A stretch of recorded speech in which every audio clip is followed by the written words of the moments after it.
This is All 32 Picks and IPAs, your NFL and craft beer fancast, with your hosts Adam Emmert, Brendan Schultz, and Jared Tim. Play along at picksandIPAs.com/join. Hooray football! Hooray beer! Welcome to All 32 Picks and IPAs. And this week, retaking the lead, my good buddy Adam Emmert. Doubled up my score from last week, so that was kind of a bonus. Now, I don't know which the two of you, since you tied, so I'm going to go with the man in the room. To my left, Jared Tim joins us as well. Yeah, 140 last week, man. I'm feeling good. My picks have gone up every week. Every week. It's nice of you to defer to Jared, even though he's in last place overall among the three of us. But yes, I did tie with 140 with Jared. So yeah, I didn't know which way to go, man. I just made a choice. Well, you made the wrong choice. Go with the guy on the upswing. Yeah, I don't know. I don't know about that. I just figured he's here in person. I have to deal with him more. But yes, true. I am your other co-host, Brandan Schultz, and this week we are drinking the Sprecher Black Bavarian style lager. This is a step up from the other Sprecher. Yeah, big time. I'm not tasting the envelope glue, so it does taste like beer. I do like black lagers too. Yeah, they're okay for me. Racist. So a lot of interesting games this last week, guys. The league kind of taking shape a little bit. I think the playoff picture is kind of materialized a little bit in both the AFC and the NFC. And some of the teams, basically down to just two divisions left that kind of seem to need to get sorted out. And they're both in the North for the most part, the way that I see things. I don't know if you guys see things the same way. Yeah, especially the NFC North. I mean, you got a two-way tie between Baltimore and Pittsburgh, who is perennially both those teams have been there every single year. It's going to be kind of a dogfight in that division the rest of the season. One interesting division that's really starting to shake out, the NFC East, a division that really coming into this season and last year, not interesting at all. And now you have a lot of teams. You know, if you think that Dallas could lose a couple of games, that could make things awfully interesting. The Eagles are at the bottom of the division. That's the crazy thing. And they have a solid team. I think they could, based on their schedule these last few weeks, they could leapfrog one of the teams toward the bottom. This division is by no means settled.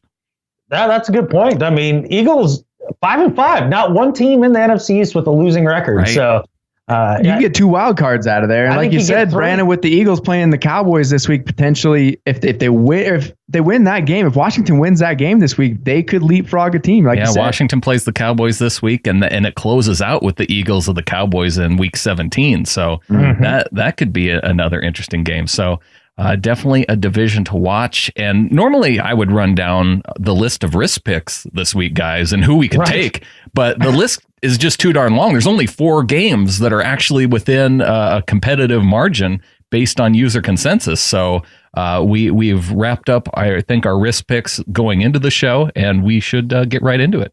All right. Let's lock them up, guys. It's time to lock in this week's picks.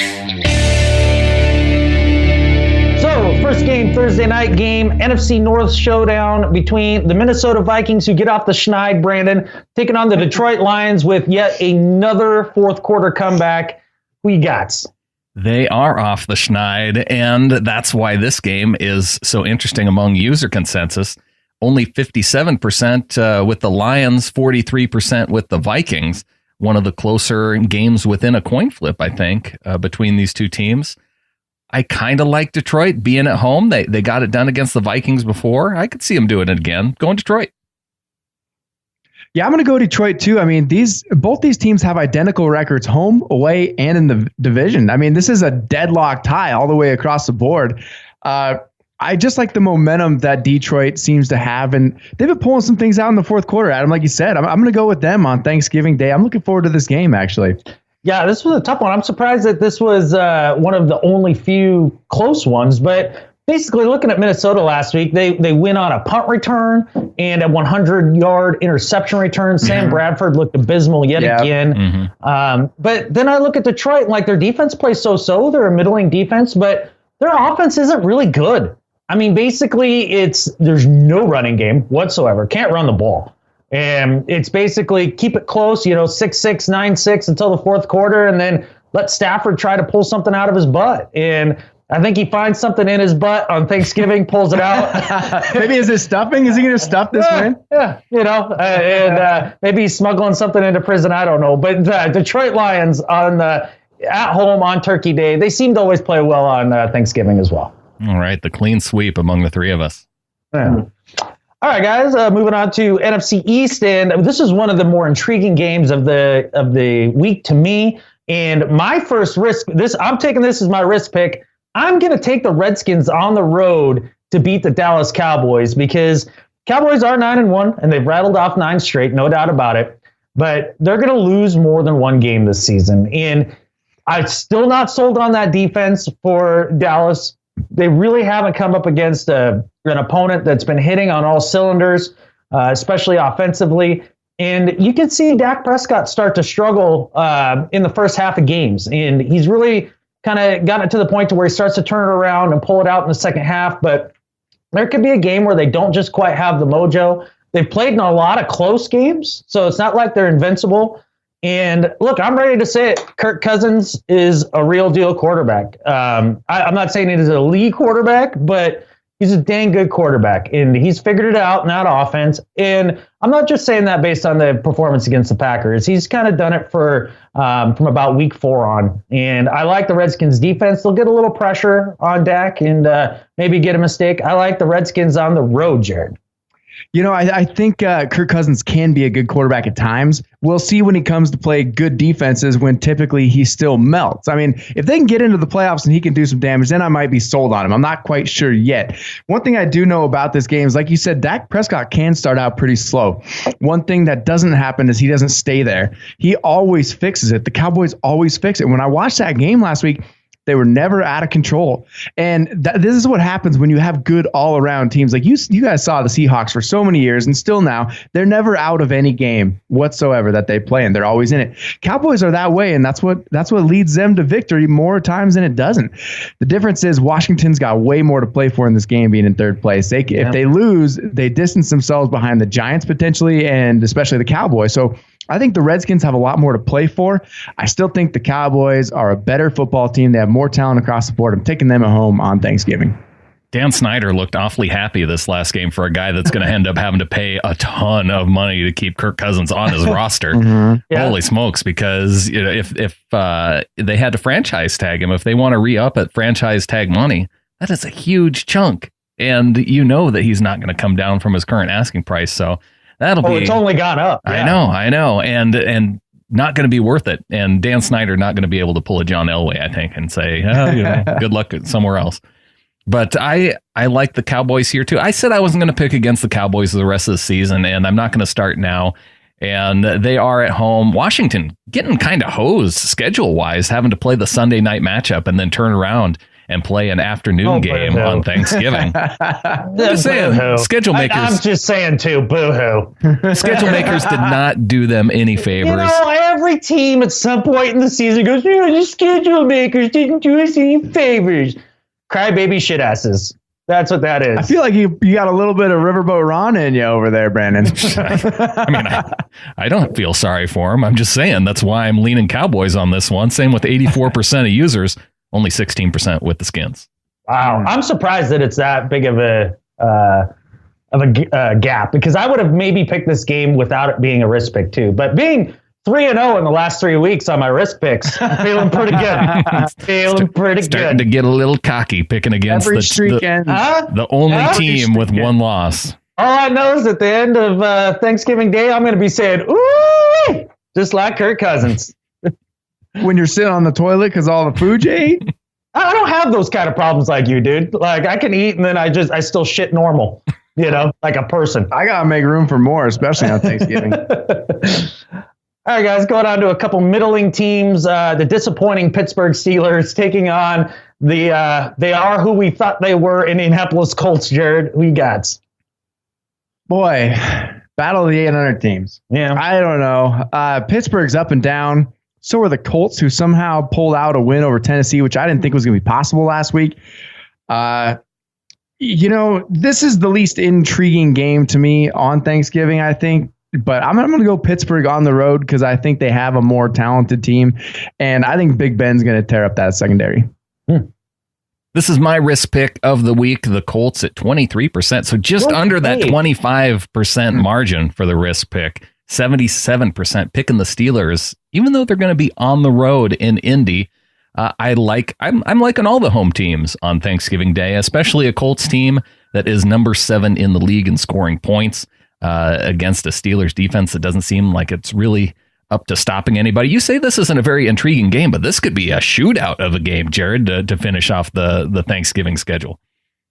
Yeah, compared to what's at stake for the other 2 games before it, though, it's going to be a little less interesting. I mean, I don't see... These teams are playing for their division leads. Yeah.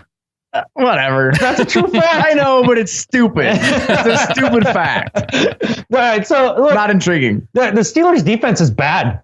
It's legitimately bad. And the Steelers offense, the passing game is kind of broken right now. I don't understand how you can't just get the ball to Antonio Brown for 13 catches a game. I don't understand what's wrong with this picture, but they can't seem to do it. And you saw last week against the Browns, that wasn't exactly a blowout. All their entire offense was hand off to Le'Veon Bell left, hand off to Le'Veon Bell right, and then go ahead and then check it down to Le'Veon Bell on all the pass plays. That's not going to work against a Colts team that's been a little bit of a hot streak. I mean, I think the win against the Packers doesn't look quite as good as it did 2 weeks ago, but still, against a quote-unquote marquee team. And then a win against the Titans, who I think are actually a legitimate good team. I'm going with the Colts, and I didn't even know that was a risk pick. That's what I say. It's a marginal risk pick, which is why I'm using it this week. All right, folks, AFC matchup. The San Diego Chargers coming off the bye to take on the 6-4 Houston Texans. Does old laser eye Brock Osweiler tear it up against the Chargers, or did they get it together over the bye week, the Chargers?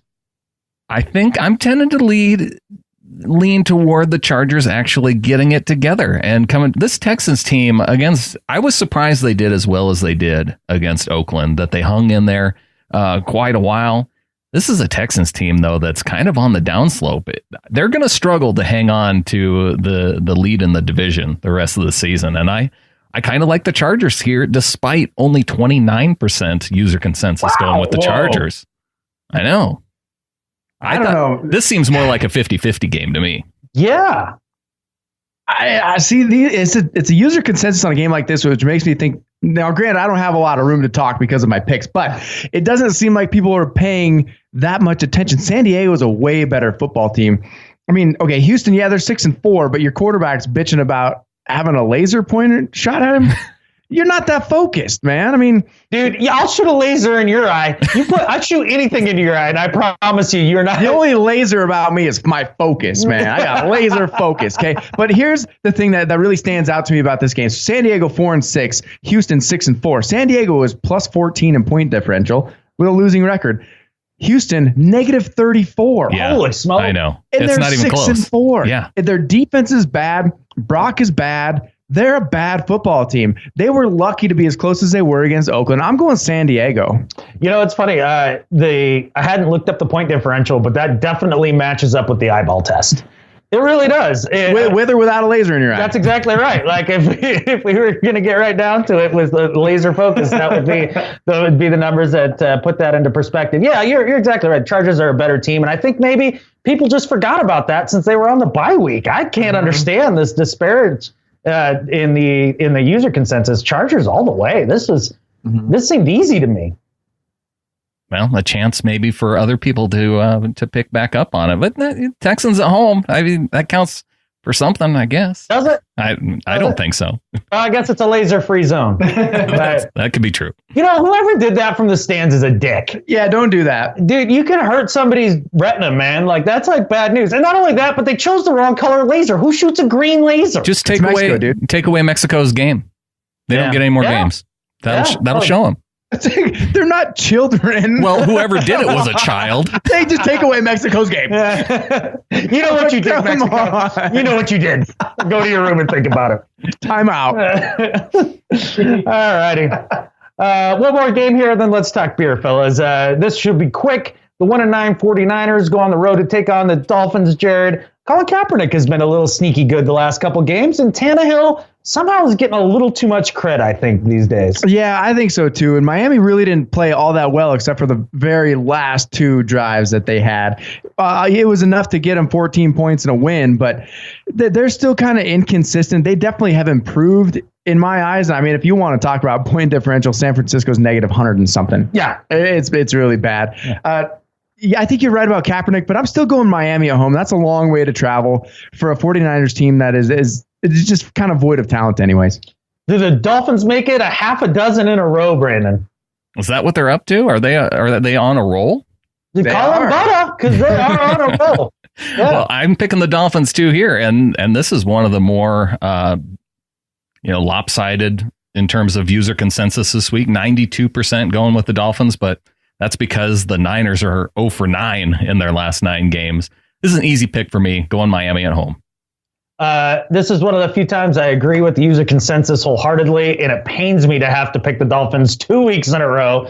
But bring me another victory, Dolphins, like you did against the Rams last week. That was a lot of fun. Right in the last second. Appreciated that. I loved it. All right, guys, let's talk beer a little bit. Next up, this week's beer review. Got the Sprecher Black Bavarian style lager.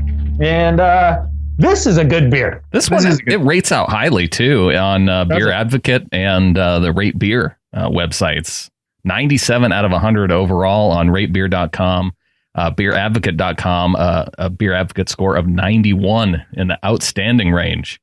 Wow. Well, I tend to agree. Here's a little bit about it, guys. This intensely dark Kulmbacher style lager has a superb malt complexity with the distinctive flavors and aromas of coffee, caramel, and chocolate. The smell is roasty and dark with lots of typical malt characteristics, followed by some spice and a hint of oak. A renowned smoothness and a creamy tan head make it a world champion. And I said last week that I was hoping that their other beer would be much better, so they didn't think I was a hater of their brewery. And they stepped it up. This is much better. 6% alcohol by volume. This is a redeeming beer to me. Big time. Like I said before, I like the black lagers, and I'm a fan of this one. This is good. In German, you'd refer to it as a Schwarzbier. You're a Schwarzbier. Bronze medal winner in the European Darks category at the 1988 Great American Beer Festival. That sounds like a stinky fart. Yes, it does. That's what comes to mind. They say caramel and chocolate flavors and things like that, but it's not overwhelmingly sweet at all. And I think that's what makes it good. And it doesn't taste a whole lot like the coffie flavor that they. I think it's a nice balanced beer. Yeah, it is. It's really balanced, and I normally not a big fan of the black lagers, but yeah, I can drink this. We have a German brewery here in town, Bayern, and they do a Schwarzbier, which is a black lager, and it's really good too. I think German black lagers are just typically good across the board. You're a Schwarzbier. Didn't we just do that joke? Okay. Yeah. You had to power your inner power of the Schwartz there, channel that. Yeah. I just pronounced it correctly. Schwartz. All right. Let's go on to two teams that do not have the power of the Schwartz right now on losing streaks. The Los Angeles Rams with Jared Goff making his debut last week. Brandon take on Drew Brees and the New Orleans Saints, which suddenly find themselves at 4-6 after looking like they were kind of turning it on there for a little while. Yeah, 2 4-6 teams going in opposite directions. LA Rams trending toward that. They're going to have to do some work to get to 7-9, though. I mean, they'll have the win against the Seahawks. That'll get them to 5 wins, right? That's a lot. I know. And then they have to find 2 more somewhere. But to me, I don't see the Saints being the team that they'll get it against, because the Saints, man, in their home stadium, they tend to put up a ton of points. And even though the Rams do have a solid defense, they have a line that has the ability to get to Drew Brees. Drew Brees also has the ability to pick apart a defense like that. That's why 84% going with the Saints, only 16% with the Rams. I tend to agree. I think the Saints will demolish the Rams here. Look, a lot of people are canning Jared Goff's performance this last week. For his first start, he was fine. That wasn't an abomination. Sure, he made some mistakes. Sure, a lot of it were checkdowns and all that. It was fine. I don't know what they expected him to be in his first start.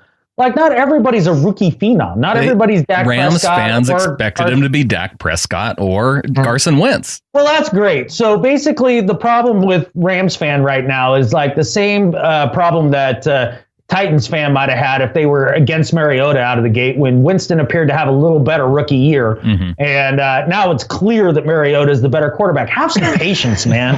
Have some patience. I figured you were going to just rub it in a little bit. Maybe just a little bit. I think New Orleans is a way better 4-6 team than the Rams. And actually, New Orleans, with all these heartbreaking losses that they've had and the way that they've had them, they're still in the division. Atlanta's only 6-4. They're still right there. I mean, there's plenty of football left to be played. I'm going with New Orleans because I don't think Goff's really ready to beat a Drew Brees or to try to hang as many points as he can. And I don't really think the Rams defense is going to slow them down that much. I think they'll still be good, but I'm going New Orleans. Okay. All right, fellas. The New York Giants at 7-3, a surprising 7-3. When I saw that, I swear, I was like, seriously? I was thinking they were more like 5-5, but maybe Eli is on track for that random Eli year. Do they go 8-3, Gerrad, against the 0-11 Cleveland Browns? Who I just have a hard time believing they're going 0-16. The Giants haven't had the hardest schedule in the world. So yeah, they're 7-3, but their defense still has underachieved. For all the money that all these guys got, they're really not that good. And the Browns are really, really not that good. But 7-3 team, no, I think they're closer to a 500, maybe just above a 500 team. I'm going with them this game because it's Cleveland. So no other Cleveland yeah. No other team on the schedule this week has a 95% user consensus. The Giants at 95%. And somehow the Browns have 6%, which adds up to more than 100%. So NFL.com is, I guess they're giving Browns a little more credit than they deserve. But I definitely like the Giants to go on the road against a Browns team. The Browns can't protect their quarterback. And against even a Giants defensive line, which I think is better than the Steelers defensive line. Yeah. Their pass rush isn't bad, right? Giants. Right. And their secondary isn't bad between Eli Apple and Janoris Jenkins and the like. Like, they're not bad either. Yeah. But if there's one thing I know is when people are 95% confident in Eli Manning, that's when you go the other way. The Browns win their first game. I'm taking the Browns at home. Wow. This kind of feels like it could happen, though. Yeah. They got to win one. So Eli throws 4 picks. Yeah. So this is one of those inexplicable Eli games that they lose for no reason when they're supposedly a much better team. No, they don't have to win one. Detroit fans know that a team does not have to win one game. Than that Detroit team. That's Cliff Averill. Are they? Yeah, well, that's true. Are they better than that Dolphins team that only won one game? No, but they're at least equal. Yeah. All right. Well, they've got one in them. The Browns are going to run the table in reverse. They're going to do it. Right. Yeah, exactly. No, they're just going to beat the Giants. All right. Carson Palmer, Father Time, has officially caught up with him. 4-5-1 are the Arizona Cardinals, and I don't know that you can stick a fork in them quite yet, but this could be the game that you do get to stick a fork in. BA and company, Brandon, they take on the Atlanta Falcons in the Big A. Who you got? Sticking a fork in a bird team on Thanksgiving weekend. This sounds delicious. Yes. Although Cardinal's a little stringy. You'd rather eat Falcon over Cardinal? I don't know. Well, yeah, there's more to it. That's probably true. Well, it is the bigger bird, which makes me think it is the bigger team to win on this day. The Cardinals only at 4-5-1 going on the road. As you mentioned, Carson Palmer not looking great. And normally I would tend to maybe pick the Cardinals to have just a bounce back game against the Falcons team. I'm not really sure is ready to take on this division, but I can't pick the Cardinals. Going Falcons, 85% user consensus to the 15 for the Cardinals. Cardinals in second place in that division, but couldn't be further out of first. Yeah. I mean, it's not even close. Yeah. But when you say Father Time has caught up to Carson Palmer, without a doubt. I mean, this team is probably not even going to make the playoffs at this point, because look at the teams that are potentially in front of them for a wild card is the Giants, Washington, Philly, and Tampa Bay. I don't think they're better than any of those teams. Nope. So I don't have any hope for them. I think Atlanta's going to beat them because I don't think Arizona's going to travel very well at this point. Well, no, and I don't even know if BA has been cleared for travel yet after being checked into the hospital with high blood pressure. As Adam is smiling the whole time he's reading this. He's fine. They said he was fine. Okay. But look, the one thing that I find just baffling about this Cardinals team, because look, I'm ready to say David Johnson is good. You guys are right. Yep. You guys are right. David Johnson is good. And he was having a great week last week in the first quarter, beginning of the second quarter. And then inexplicably, Bruce Arians decided that they had to air it out deep downfield, play in and play out. And you saw the result. You saw Palmer throw a horrendous pick six. And it all unraveled from there. I don't understand it. I think it's his arrogance a little bit that's holding the Cardinals back. You have David Johnson on the team. Just have Carson Palmer turn around, hand the ball to Johnson, or maybe just check down to him like and run your offense that way. You don't have to throw it down the field to win. No. Although I am still pretty happy every time Larry Fitzgerald catches a pass.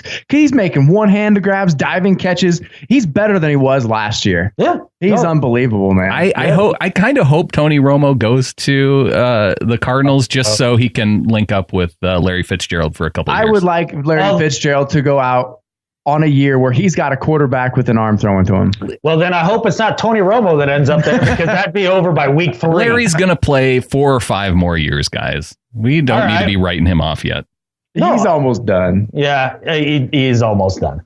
But yes, I got the Falcons. 4 more years. 4 more years. Yeah. All right, guys. AFC North matchup. Talk about sticking a fork in them. The Bengals are done. 3-6-1. Pick on the Ravens on the road. The Ravens, not exactly a good team either, 5-5, Jared, but here they are.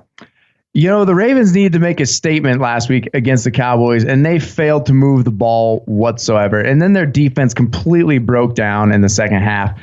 And I'm just trying to make any sort of logical statement right now because this is my risk pick game. I'm going Cincinnati all the way, man. I think they got one Marvin Lewis game left. But Baltimore cannot move the football. They can't move the ball whatsoever. They didn't have to do too much. They could have sustained 2 more drives and really kept Dallas out of that game. But they didn't do it. Your biggest problem picking the Bengals is no A.J. Green. Tears out his hamstring. I know, and Giovanni Bernard's out too. I don't care. ACL, and then the fact that they lose Mohamed Sanu and Marvin Jones in free agency, that's a toothless offense, man. Like, this doesn't matter. I'm going with Cincinnati. All right, I'm going with Cincinnati. Ravens win this 10-3 in my opinion. Look, in this division though, these games are always close, no matter what. It doesn't matter who's starting, who's injured. It doesn't matter. I'm going with Cincinnati. Baltimore sucks. Well, they both suck, but. Yeah, the Ravens. Yeah, I think I can agree with you on this one, Adam. 10-3, and Andy Dalton has a shot late. But the Baltimore Ravens, all they have to do is cover Tyler Eifert in the end zone. So, and they just watch everybody else drop a pass if it goes their way. I like Baltimore in this one. Their defense is still pretty good. They just not able, I think, to give Flacco the short field that he needed against the Cowboys. And because I think that's how they get their wins, right? And 84%. Going with Baltimore right now, only 16% with the Bengals with that big injured list racking up for the Bengals. Yeah, Bengals.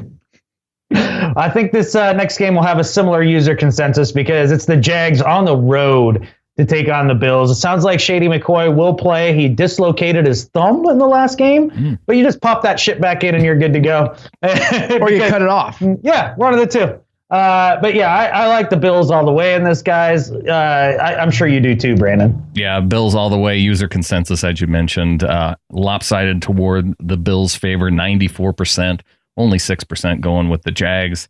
I just don't think that offense. Yeah, Bortles did have a little bit better game this last week, but still, their defense doesn't seem to be able to. They can't match it up to be able to put together a complete team game.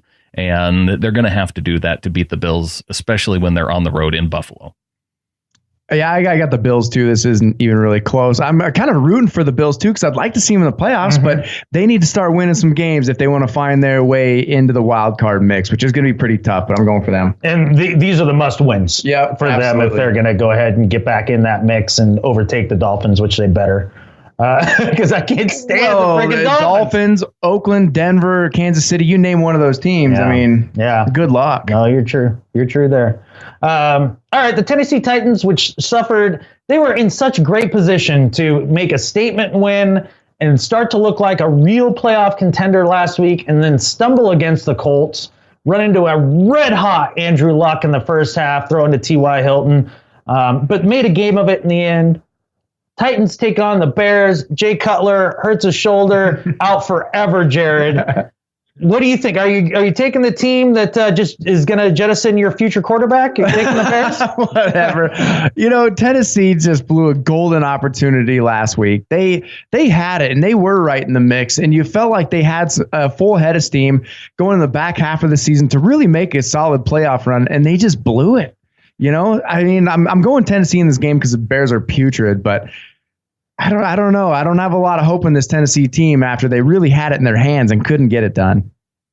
Yeah, this is going to be a tough game. I thought the Bears were kind of done, but they hung in there this last week, didn't they? With the 16-22 game against the Giants, they were right in it toward the end. The Titans, they were just in too big of a deficit to dig themselves out toward the end. I have the Titans here, but I'm kind of questioning my risk pick earlier with the Colts now that I see Andrew Luck in concussion protocol. Probably not going to be out in time to... They say that's 50-50. I'd be shocked if he didn't play. Really? Yeah. I don't know. Okay, well... It's not a Kuechly concussion. Just one of those... That's looking bad. Yeah. No, is it looking bad? Okay, well, I'm going Titans here, 88%, only 12% with the Bears. I think that's probably smart. I'm going with the Titans as well. I think they right the ship. They were real close in that game last week. I mean, coming down the stretch, they had on their last drive, they converted 1 4th down conversion. They had a second one that they just missed on. I think they were so close to winning that game. I like the Titans a lot. They may not make the playoffs this year, but they are definitely a team pointing in the right direction. Speaking of things that are pointing in the right direction, Brandon, let's talk about winners. Let's talk about winners because we have Lieutenant Nacho Cheese up at the top of the leaderboard. You can't change your name 3 times in a season. I know. David's changing his name all over the place. He didn't like how Bald Men for Baldwin rolled off the tongue. So now he's Lieutenant Nacho Cheese, which I'll tell you, you know what? He sounded pretty emphatic about that one. So if he sticks with that, I'm with him. I did like Gary's response, though, that he said he eats nacho cheese for lunch. So, yeah. But Super Tecmo Morale is right behind him at 1370, 1380 leading the league, and Biggity Cool at 1350. So, but this could be the time of the year now that we're outside of the bye weeks where people can kind of maybe make up some points. Although it's going to be a lot easier to get into the bonus now with all these teams on the schedule. So there might be not so much shifting, but Kick Life in the Rawls finished with 170 points. Wow. Missed only one game, that the Tampa game, I believe, against the Chiefs. Jeez Louise. Who was it? Was that Keith Ketover? Yeah. Yeah. He was pretty excited about that. But dang, got me by one. And I was pretty jazzed about my picks last week. Just a lot of green. Not enough green, man. But there were about 20 other people that finished with 1160 points this last week. So all right. Maybe last week wasn't much of a mystery, huh? Doesn't appear that way. That's funny. All right, guys, let's move on here to our beloved Seahawks, Brandon, taking on the Tampa Bay Buccaneers. I think if we looked at this game a couple weeks ago, we'd be like, slam dunk, lock it up. This is easy. But with all of the injuries the Seahawks sustained this last week, Brandon, any extra concerns after watching the Bucs go on the road and take on a supposedly talented Kansas City Chiefs team? Well, it's a little bit of extra concern because now I think that Bucs fans, they have an opportunity to energize their team with a home crowd. And so if the Bucs, if they somehow are able to get up early, they could be a little bit more behind their team. I just don't think it's going to happen with the Seahawks going on the road. 91% agree Again, NFL.com giving them an extra little 1%. They have them at 10%. Again, that's 101%. You can't do that. It doesn't add up. This isn't like athlete speak where you say give 110%. I was going to say NFL.com is giving their 101%. Yeah. You're complaining. I am complaining. Okay. I don't know. Tampa Bay's won 2 in a row. They do have a lot of momentum, and they've actually looked fairly competent, especially their offense. They've actually looked pretty good. And they're really not out of this division, with Atlanta only being 6-4, Tampa Bay's 5-5. But when you talk about good teams, consistent teams that kind of have talent across the board, kind of like Dallas does, you never really feel like they're out of any sort of game. So yeah, with your guys' injuries, I do think this is going to be a close game, but I don't think you're going to drop it just because you're on the road. I think it'll be a close game, but still you guys are going to win it on the road. I got Seattle. Yeah, I like the Hawks here too. Bucks 4-1 on the road and 1-4 at home on the season. They don't like home cooking. I don't know if there's not good crab legs to steal for Jameis when he's at home or what the problem is. But I like the Hawks here, even without Earl Thomas. And, the one thing that concerns me about that is that does limit your ability to play the single high safety thing and bring Cam down in the box. And with Doug Martin looking good last game, that's kind of a key to stopping that run defense. Hopefully Steven Terrell can hold down the back end, with 80% of the effectiveness of Earl Thomas. And if he does that, then Jameis throws 2 picks and the Seahawks win. So, but I don't think it's going to be a blowout. I think it'll be like 23-17. You don't know for sure Earl won't be back. Yeah, I do. You think so? Yeah, you don't know. Why not just hold him out? I mean, it's not like you guys are in danger of losing the division lead. Exactly. And frankly, I don't think you're going to catch the Cowboys because the Cowboys, their schedule really isn't that hard. Well, we as fans think that way, but Earl does not think that way.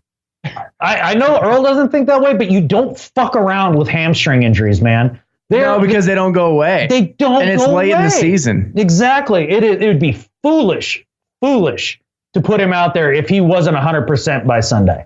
Be absolutely foolish. I hope to God they don't. It sounds like Deshaun Shedd would be a lot closer than Earl Thomas. Oh, okay. Well, he was close to being back in this game, and just he felt a twinge and so decided to stay out, so it didn't make it worse. So yeah, that leads me to believe he's closer than Earl Thomas, who was lamenting the fact that if he was going to get injured, he should have at least made the pick while getting injured. Yeah, on that play. All right, guys, 8-2 New England Patriots. Genghis Tom tosses 4 TDs against the 49ers while struggling early, turns it on late. Take on the New York Jets, and Todd Bowles, Gerrad, saying that they are going to go back to the beard, not give Bryce Petty a chance to see if he's their quarterback of the future. Thoughts? I'm going to England. Well, I know you're going to England. I'm talking about your thoughts. I got no thoughts on this game. The Jets are bad. The beard's bad. Bryce Petty's bad. New England's good. Good, solid. Okay. Yeah. That's it. Well, it makes sense. You don't want to put out a guy who could be your future quarterback into a situation where it could damage his confidence, right? And a loss to God, I hate that to the Patriots. I mean, I hate that line of thinking. That's why I said it. I just wanted to see you cringe. Yeah. Winner. You did it. Well, yeah, Bryce Petty is a millennial, so you could damage him pretty heavily. He's gotten used to losing in Madden, so I'm sure he'd be fine if he takes a thumping at the hands of Tom Brady. Look, you got to protect the delicate flowers, fragile psyche. Give me a freaking break, man. I hate that weak sauce shit. Well, if you saw the what was that HBO, the Hard Knocks show where the Rams, man, their quarterback coach, Chris Weinke, he is not he's not all flowers when it comes to Jared Goff. Like, he was giving him a pretty hard time too. And I don't know if that's the right way to go as far as coaching goes. That's exactly the right way to go. Football. It's not. This isn't ballet. Yeah. And if you have a last name like Winky, you better be a little extra tough. You got to make up for that shit. All right. You look at you, Mr. Goff. I'm sure you'll be fantastic one day. I know you just threw a pick, but it's going to be okay next time. I promise, sweetheart. No, you tell him to buck the fuck up, sweetheart, and throw the next one better. I'm saying that there's a middle road here. Yeah, buck the fuck up, sweetheart. Maybe with Bryce Petty, Brandon, they're kind of taking your approach. Just take his game away. Yeah. That's your punishment. Go play Madden. That's what you can play. Oh, wow. You're going to helicopter parent your quarterback. I don't know if I need to make my pick here, but I'm going Patriots, and 94%. Everybody's going Patriots. All right. Carolina Panthers 4-6 go on the road to take on the hot Oakland Raiders, the leaders of the AFC West, as I predicted they would be. I got Raiders, obviously. One thing that bothers me a little bit about last week is everybody saying how scared they were about that Luke Kuechly hit. That didn't look any scarier than a lot of other concussion hits. And I guess everybody freaked out because he was crying, but I've had a pretty good concussion once, and you do a lot of things that you have no control over. You know, like you're just kind of out of your head. I don't know how that was any scarier than some of these other concussions. I guess that's what was weird to me. Well, there are concussions that you actually hit your head in a different way, so your brain actually moves inside of your head in a whole different area. Yeah, and that's kind of the difference between some of these concussions. No, it didn't look very bad. I mean, the difference between your one concussion is that these football players have had multiple big concussions, sub-concussions, you name it. And maybe he was one of those guys that was just like, okay, I've been dinged a lot. I got a couple left, and then maybe I'll be done. Maybe there's a lot more going on inside of his own head rather than a concussion than we really know about. You've seen a lot of guys retiring after a few concussions now. Yeah. Maybe he's one of these guys that's put himself on a concussion count. I don't know. I think Adam nailed it. Oh, were you going to make your pick? You go ahead and make your pick. Yeah, I'm going to make my pick. It's I'm going Oakland. I think Carolina's they're not bad. They're still actually in this division somehow, but Oakland's got a better offense. Yeah. No, I was going to say, though, Adam, I think you nailed it as far as not having much control over what you're thinking in any particular moment, especially when you do have a concussion. And it didn't look, I didn't think it looked as scary as people were making out to be. I think it was the reaction. And it kind of looked, though, like a boxer taking a hit on a chin, right? And where it doesn't look that impactful, but just kind of the way that he went down was maybe the more scary part. And, other people too concerned about maybe how his knee got caught up in that tackle too. So, this is going to have to be my backup risk pick, I think, because the Panthers, this could be one of those games on the schedule that makes things interesting for everybody. The Panthers need a win to stay in that division. They aren't out of reach as of yet. I think Cam Newton can still get the ball, take the ball. He can get it done in the running game with Jonathan Stewart. And I think this would help bring the Raiders back into it, tie it up with the Broncos, with them getting the win over the Chiefs. This is a game that could make things interesting, and which is why I am picking the Panthers to upset the Raiders. 83% user consensus with the Raiders, 17% going Panthers. If Andrew Luck isn't able to play on Thursday, this is my risk pick. You're making multiple, in case of risk picks now? You're right. I need multiple scenarios because of Andrew Luck. I hope you're right about this game. I'd love to see Oakland drop this game, but without Kuechly, there's no freaking chance, man. He was the only part of their defense. Well, and Thomas Davis is actually playing really well this year, too. You got to give him credit. But without Kuechly, I don't see exactly what Carolina's going to do against this offense. Yeah, it's not happening. Carr is going to have a heyday. And that's a good home field advantage in the Coliseum. Those fans are pretty raucous. It sucks playing there. Yeah, but how are the Raiders really against tight ends? I could see Greg Olsen maybe having a big day against that Raiders defense. The Raiders aren't against tight ends. They're for tight ends. How dare you? All right. How about the Kansas City Chiefs on the road to take on the Denver Broncos? Brandon, I'll throw this to you first because you are a Chiefs homer. Make your case. Well, I was a Chiefs homer until they lost to Tampa Bay, and now they're going on the road. Bandwagon the Chiefs homer. I'm a bandwagon Chiefs homer because now that they're on the road against the Broncos, Alex Smith, he's a guy that he has to be able to get it out quickly, right? And it has to he doesn't go down the field, which is why I think they struggled against the Bucs, and I think that's why they're going to struggle. He's going to struggle against the Broncos because they do have the pass rush. They're able to get to the quarterback. They can take away some of those short gains, and then on the back end of the secondary, they have a solid team too. So I like the Broncos here at home, even though they may not necessarily have a quarterback that's outstanding that's going to be able to take them into the playoffs. But Alex Smith, he's not really a capable playoff quarterback either that's going to take you all the way to the Super Bowl if the defense doesn't play up to its standard. And we saw with with their corner out last week that they couldn't get it done against the Bucs. Going Broncos 70% with the Broncos, still 30% with the Chiefs. I think that's a pretty accurate user consensus. I mean, the Chiefs, there was a lot of hype about them going into this last week. And how come nobody's talking about the Chiefs? Why this? Why that? It's because this is who they are. They're really not a very good team. I mean, I guess they're a good team, but they're not going to be a great team. And when you have to go on the road to face a divisional opponent, I think this is going to be a tough game for the Broncos, but the Broncos get a lot of players back this week. They'll actually be healthy on defense. Aqib Talib will be back. Derek Wolfe is supposed to be back. We get a lot of guys back, especially in that front seven to get healthy. Brandon Marshall will be healthy. I don't expect this Broncos offense to put up a lot of points because they just haven't. And it's at this point in the season where you think they would have found it by now. But this offensive line, they can't find the right combination. It's going to be a close game, but I got the Broncos at home being healthy against this Chiefs team that is kind of struggling to figure out exactly who they are still after years. The Broncos being healthy on defense scares me to death if I'm a Chiefs fan. And not that I feel good about this pick, but I'm going Broncos. Look, I think the league has seen every adjustment Andy Reid can make for a pass that is for under 10 yards. I think that's exactly it. I think it's all on tape, and it's been on tape for a number of years now, and they just have it figured out. And there's no more. It's checkmate. The league has looked at Alex Smith and said checkmate.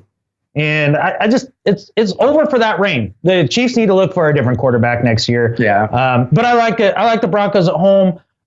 Even though I think it will be a very close game. If the Chiefs win this game, I wouldn't be shocked either, though, only because the Broncos can't run the ball. Simeon's been, just average. He's just banged up. He's got no time, and he's hurting, man. And that offensive line scares me, man, with Justin Houston. And the Chiefs could be up 10-9 in the fourth quarter, and an Alex Smith pass just bounces off the fingertips of Spencer Ware and into the hands of Broncos corner, and they take it to the house for the win. I think it'll be a Broncos linebacker because it'll be within 5 yards. Well, there you go. That's probably a solid prediction. All right, so we all got Broncos. All right, Monday night game, the dreadful Green Bay Packers take on the Bakken Bomber and Carson Wentz. Oh, man. There you go, Jerry. So I tried that out. I tried that out on the Seahawkers pod last week. I hope it sticks. I like it. Yeah. Green Bay, they don't have a cornerback left playing in the NFL this year. They were terrible on defense. Their offense was still out of sync. Aaron Rodgers gets flushed right away and still has a hard time finding guys get open. And Washington's secondary isn't anything to rave about. But, man, the Eagles, what a tough game on the road, man. That's a long way to go to just kind of get beat up a little bit. And that's just a really tall order for a rookie quarterback. I think he's going to bounce back quite a bit in this game, especially against a non-existent secondary. I'm going Philadelphia. I was super impressed with Wentz in the last game. I really was. And I understand he had 2 picks. It was a tough game, man. And all that, but that's one of the more difficult environments to come into. His receivers didn't do him one goddamn favor all day. Lost every running back. And I thought he played courageously and showed some athleticism. I mean, he got away from some would-be sacks. I thought he played well. And look, the Packers are broken. I mean, they really are. The defense is done. I mean, I couldn't name you one of their defensive backs right now. I really couldn't. And I never will because I won't have to know their name because they're going to all be out of the league in just a couple weeks. It's bad in Green Bay. The wheels on the bus have fallen off. Eagles get a win at home, and they're good at home. The Eagles. I like Eagles. Not only are they good at home, they're undefeated at home to this point, and I think they will look to continue their streak. They're going to continue their streak against the Packers. Like you mentioned, the Packers team not good. I think Carson Wentz has the ability to have a bounce-back game. Doug Peterson considering benching Nelson Aguilar after his drop passes and that offside or the illegal formation penalty where I don't know if Aguilar just wasn't paying attention to his coach on the sideline jumping up and down, but not able. It ends up nullifying a huge touchdown catch by their tight end, and that was a real big turning point in the game. Eagles could have hung in there still had they got that touchdown. I like him to bounce back with a win against the Packers. 67% user consensus, still 33% holding out hopes for the Packers. Packers only 1-4 on the road. Wow. Not good. Not good? Not good. News and interesting topics from around the NFL. All right, we'll get into topics. You mentioned Aguilar or whatever. How do you say his name? Aguilar.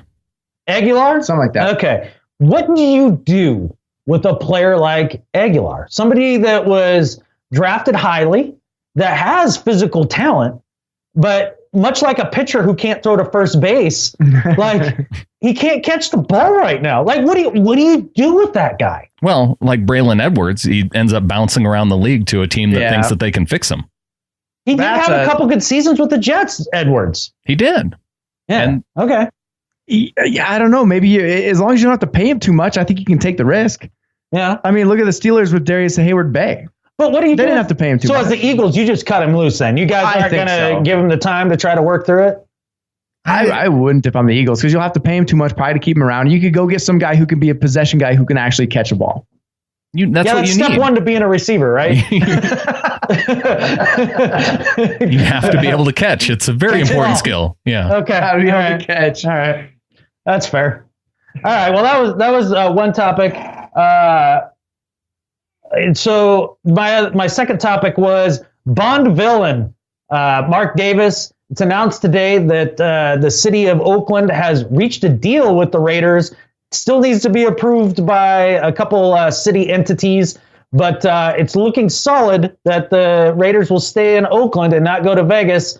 I'm a fan. I don't know what you guys think, but I'm hoping this remains true. This was one of my topics I want to talk about too, just briefly, because Oakland fans are really good. If you want to take a team out of San Diego and move them to Vegas, fine. But don't take Oakland, man. They're one of these teams who have always had good fans, no matter what. Being an AFC West fan, I've noticed this. It's hard to ignore, but keep a team in Oakland. They deserve it. Yeah, I agree. Plus, you're going to need a team in the Bay Area, a real team for those Niners faithful to bandwagon over to. Right. Yeah. Yes.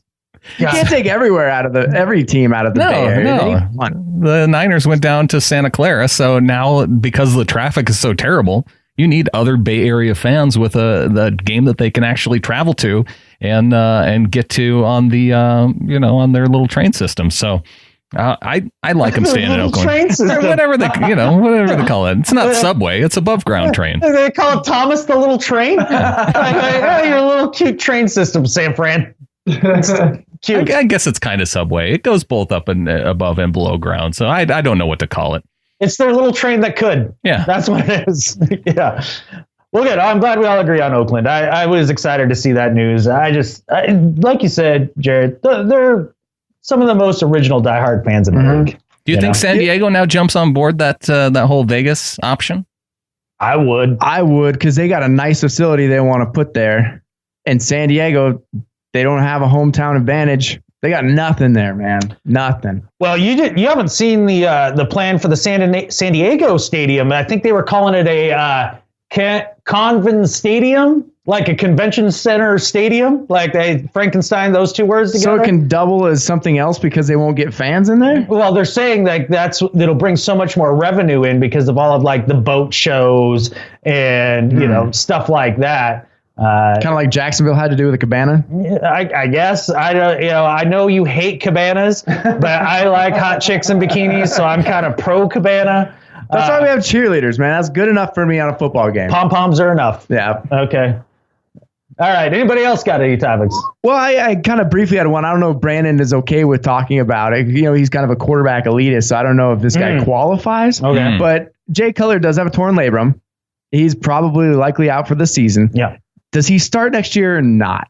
Start for somebody else? No, he's done in Chicago. Just, simple yes or no. Maybe if you got a suggestion, do you guys think he starts next year? If so, where? This is sad because now we don't get to see him have his FU game that we all expected him to have to close out the season. I was not hanging my hat on that at all. I, for one, was. Yeah. But the only bummer for Cutler here is he's going to have to switch hands what he smokes with. It makes it a lot harder to get that sig up with a torn labrum, So where does Cutler play next year? Jaguars. Yeah, that could make sense. That's exactly where he goes. Who else is going to go there? Romo's not going to want to go there. You heard all the reports. Yeah. He's going to get a huge say in where they trade him because Jerry Jones loves Tony Romo. Or what if Miami's not so big on Tannehill. Do you think Cutler goes with Adam Gase down in Miami? No. Gase has seen enough of that. What about as a backup? Maybe as He's a not backup. backing anybody up. You don't think so? No, he'll retire before he backs somebody up. Yeah, there's no way. There's no way. Well, a good backup job would be behind Carson Palmer because you know that he's not going to make it. Carson Palmer will not be the starting quarterback for the Arizona Cardinals next year. Because it'll be Jay Cutler. No, either Jaguars or he could end up with the Jets. That's a very Jets signing. They're going to get Romo. The Jets? New York would be a good spot for Romo. With Brandon Marshall. Denver is going to get Romo. You know who would probably want Tony Romo? Minnesota. They got some pieces there. They think that they have a good defense. They're in a division that they could legitimately win next year. Bridgewater insurance? Yeah, because Bridgewater's not going to be ready for the opener. It doesn't sound like that. That's a bad injury, man. Okay. He's going to take a little while. Yeah. I think I could see him in Minnesota. Get rid of Bradford. He sucks, man. Oh, I think Minnesota has definitely seen enough of Bradford to know that was a mistake. That trade was a mistake. Just like everybody else who has spent a first-round draft pick on freaking Bradford. I think they could convince themselves that once they have their healthy tackles back, once they have Peterson back, that they could at least get enough out of Bradford until Bridgewater gets back. Does San Francisco take a Cutler or a Tony Romo or anything like that? What do you think San Francisco does? Because I'm kind of interested in this one with Chip Kelly.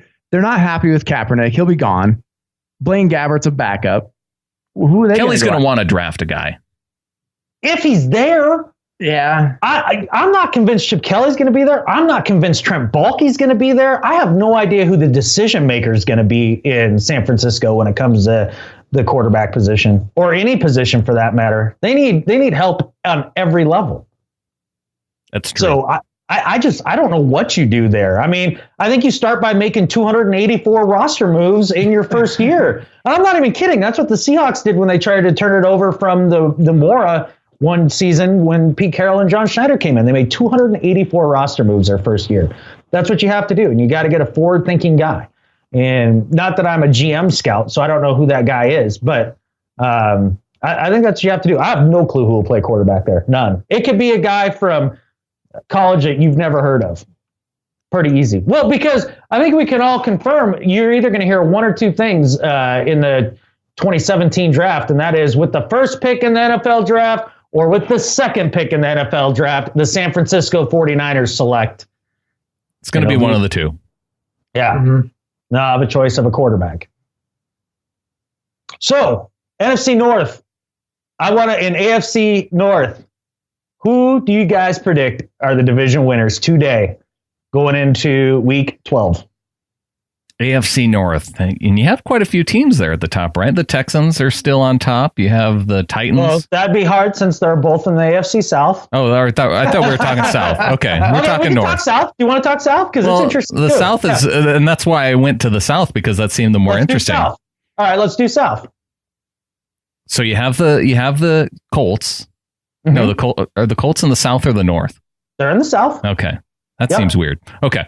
So Colts, Texans. I'm trying, but they are. Just because they're north of the Mason-Dixon line, that seems weird to you? It seems weird to me. Racist. I like the black lager now. That's funny. Solid excuse, but I'm not buying it. Yeah. Racist. What teams are we talking about again? AFC South. Colts, Texans, the Titans, and who else rounds out that division? The Jags. And they're totally out. So it's kind of between three teams, right? I think the Colts could make a run for it, actually. The Titans seem to be kind of the stronger team, but I expected them to win this last week. I say the Colts end up edging everybody out, coming from behind. Interesting. Yeah, I don't see Houston really winning a lot of games. I don't think they even have a chance to win this division, even though they're in the lead right now. I would have to look at the schedules remaining. If Tennessee has an easy schedule, I might pick them. Other than that, I would go with the Colts actually right now. You know, it's funny. I'd love to play one of these teams in the playoffs. I just wanted to look up Tennessee's remaining schedule just because I wanted to see what they had coming up here on the docket. And basically, they only have 3 games left. How can that friggin' be? That's not right. Let me talk about Houston's remaining games while you look at that. They take on, so we talked about Houston, San Diego. Yep. And then they go on the road to Green Bay. Then they go on the road to Indy. And their last 3 games, they close out. They have a home game against Jacksonville, a home game against Cincy, and then they finish off their season in Tennessee. And who was that? That is Houston. Houston, that's an easy-ass schedule. That's a pretty easy schedule. Yeah. They could go 3-3 and finish 9-7. Golly, they sure could, couldn't they? Huh. Because a win over Jacksonville, let's call that a win. Houston Indy could be a deciding game. Green Bay, I think Green Bay wins that because they're in Lambeau. And so I think maybe they beat Cincy. That's an evening game, so Cincy will lose because it's prime time. And and so it'll come down to Houston. That Houston Tennessee game that could be, depending on how the Colts play it. Because here's Tennessee's remaining. Yeah. Okay. Chicago. They're at Chicago. They're at home versus the Broncos. They are on the road against KC. They are on the road against the Jags, and then they finish up with Houston at home. I think they have a slightly tougher schedule because they got 2 AFC West teams in there. So I got to give the advantage to Houston. But the Titans are the better team. They are, but it doesn't matter. They have a tougher schedule. What about Indianapolis? Indy, so they take on Pittsburgh this week. Then so they have a little bit of a longer week before they go on the road to the Jets, come back home and take on Houston. Then they go on the road to Minnesota, on the road to Oakland, and then they finish off their schedule at Jacksonville at home. Wow. And I don't know if I could pick who's going to win that division. They're at 5-5. Who you got? I'm going to go with Houston just because I think they have the easiest schedule, and they're already 6-4 somehow. I think 8-8 could easily win this division, and I think that's all they'll have to do to get there. Well, that's a solid prediction. I'm going to go Titans because I still think they're the best team in that division. I don't see them getting 4 wins, though. Yeah, they need to get 4 wins really to win that division at this point. Well, I think all those games are highly winnable except for the Broncos game, and that's still a coin flip when they're on the road. Yeah. I mean, with the Broncos being on the road. Yeah. All right, let's go. Let's make a prediction for each division real quick before we get off. I think that'd be fun. So AFC East, I think we all say Patriots, right? Yep. Yeah. Okay. We just did the AFC South. Let's say the AFC North then. What? It's between Pittsburgh and Baltimore. It has to be. Oh, yeah. Those are the only two because Cleveland's not coming, or Cincy's not coming back. Cincinnati's not even close. Yeah. I'm going Steelers in that division. I just don't believe in that Ravens team at all. We might have 2 8-8 division winners between the South and the North. I'm gonna potentially go Ravens here because they just beat Pittsburgh. They have a defense which Pittsburgh doesn't. And I know that in the end of a season and in going into the playoffs, you have to have a defense and you have to be able to run the ball. I think, but Pittsburgh can run the ball. They can run the ball. I'm going Pittsburgh. And Ben could get hot. I'm going anytime. Pittsmore, huh? Pittsmore. I'm gonna go Baltimore because they already beat Pittsburgh. I'm just gonna go with them because I don't know. All right. I'm going to go Pittsburgh because they close out their last 3 games. They go at Cincy on the road. And again, primetime game, Cincy will lose that one, and they're banged up. But then they finish off against the division opponents at home with Baltimore coming in to Heinz Field and then Cleveland to finish off the season. So I'm taking the Steelers. Might be looking better for the Steelers. Okay. Well, let's talk about the AFC West, Gerrad. And I know this will be, difficult for you to not say Broncos, if not impossible. But so Broncos. Well, I think we have the toughest schedule. I looked at it last week, and we do have all 3 of these teams in this division have a really hard schedule going forward because we all have to play each other. Yeah. First of all, I don't think it's going to be the Chiefs. I actually think since Oakland is a game ahead right now, they're going to end up winning a tiebreaker. I think they win the division and we get a wild card. That's how I think it'll eventually just play out because I think with our offense, I still think we're going to drop potentially a game or 2 and we're going to have to get in with a wild card. Dude, Oakland's schedule is not easy going down the stretch. Neither is ours, man. We got a tough one. They got Carolina at home this weekend. That's an easy game. Fine. But here's the remainder. They got Buffalo at home. Buffalo's a good team. Mm-hmm. They're on the road in Arrowhead. I don't care how bad the Chiefs are. That's always a good luck game. Then they're on a neutral field in San Diego. And then they take on Andrew Luck at home. And then they finish up with Denver on the road. I really want to say Oakland. Okay, look at Denver's schedule right now. Okay, so we got Kansas City. That's a divisional tough game. Then we got Jacksonville. Not bad. Then we have Tennessee, the Patriots, Chiefs, Oakland. That's brutal, man. That's why I'm taking my Chiefs. I picked the Chiefs at the beginning of this year. I'm sticking with the Chiefs. Check this out, guys. Okay, so they play in Denver this week, but then they go on the road to Atlanta. That's a winnable road game. And then they get 3 games at home at Arrowhead against Oakland, then Tennessee, then Denver. And then they go on the road to what's a neutral field anyway at Qualcomm in San Diego. They lose those 3 home games, though. Tennessee, Oakland, and us, they're losing all 3 of those games. No. Chiefs are bad. Yeah, I'm going Oakland. I'm sticking to my preseason guns. I think Oakland's going to pull it out. They have the easiest schedule remaining, and they've proven that they are the best team in the AFC West currently. I mean, they beat us around. But to me, that Oakland-Denver thing, like that's a coin flip to me. It is a coin flip to me at this point. All right, let's look at the NFC here, guys. NFC East, I'm sure everybody says Cowboys. That's fine. Yeah, who you got as your runner-up? That's what my question is. I think Washington. I think they got more momentum. I think their offense is better. And I think defense is pretty good. They're pretty good. They're not exactly what Giants' defense is, but I think they can compete with Kirk Cousins. Yeah. You know? Every other team in this division has an undefeated non-conference schedule. Or non-conference so far. They're undefeated in non-conference play. Redskins the only team to have a 1 win and a tie outside of the NFC. Yeah, that's true. I don't know if the tie ends up hurting or helping, though. I don't know. They might just end up at the bottom. No, they end up second because that's who I'm picking. I'm going with Captain Kirk. I'll take the Giants. I'll take my preseason number 1 pick as being in second place. God damn it. If Eli Manning wins the Super Bowl this year, I swear to God, I'm burning something down somewhere. I don't know if he's going to do it, but I don't think he can. Dude, the years that he did it, did you ever say to yourself, yeah, Eli Manning's probably got a real good shot to win it this year? Then we'll be all calling him future Hall of Famer Eli Manning because he might already be anyway. Oh, no. 2-time Super Bowl winner. Yeah. Against New England. Won both of his Super Bowls against New England. He's going to have a decent career stat line. Yeah. You know he's going to. He's not dominant. He's not a quarterback I looked at and thought ever at any point that he was a top 5 quarterback of his era. Well, last I saw, you don't pick the Hall of Fame, so unfortunately the stats will win it over. That's just my thought process. He's not going to win the Super Bowl this year anyway. The Giants don't have much of a running game.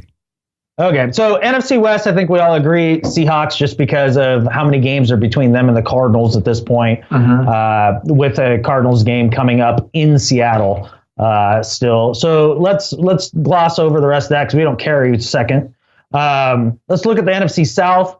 Really the Falcons only a game up on the Buccaneers and 2 games up on the Saints. I think the Saints are going to win that division. Damn it. I think they're going to claw their way back. I think Tampa Bay is going to give them a run for their money, but I think Atlanta finds himself in 3rd place by the time this year is done. I think Atlanta is going to be first place. They're the only team in the South that has a positive point differential. Yep. Everybody else in the negative. That's true, but the Saints in the negative by 1 point. Yeah. So I like the Saints, I think. They've lost some heartbreakers. They should be tied with Atlanta at least. Yeah, that's true. All right, so lastly, NFC North, Lions and Vikings at 6-4, Packers fading fast at 4-6, and then the Bears. So I like the Lions. I do too. They're the only team with a quarterback that is in it. I mean, the Packers are too far out. And the Vikings can't run the ball, so that doesn't bode well in the end of the season. Neither can especially in the North. Yeah, the Lions can't either. But like you said, they have a quarterback. They have a quarterback that can win games right now. So the Vikings point differential is +29. The Lions are +6. Yeah, that's still in the plus. It's better than -29 that the Packers have. Yeah, that's true. Yeah, better to score more points than less. That's for sure. Generally, you want to score more points than the other team. Well, we'll get a solid idea of who's going to win that division come Thanksgiving when Minnesota goes to Detroit to play. Yeah, and Detroit wins that game. If predicted. Detroit wins that game, they have the tiebreaker over the Vikings. That could be huge. and they're in the catbird seat. I just don't see. So Minnesota's formula to win is a lot like the Broncos last year, which I understand they won a Super Bowl doing it, but it's so unsustainable. I just don't. You just need a year, man. You just need a year. It can't happen. It can't happen again.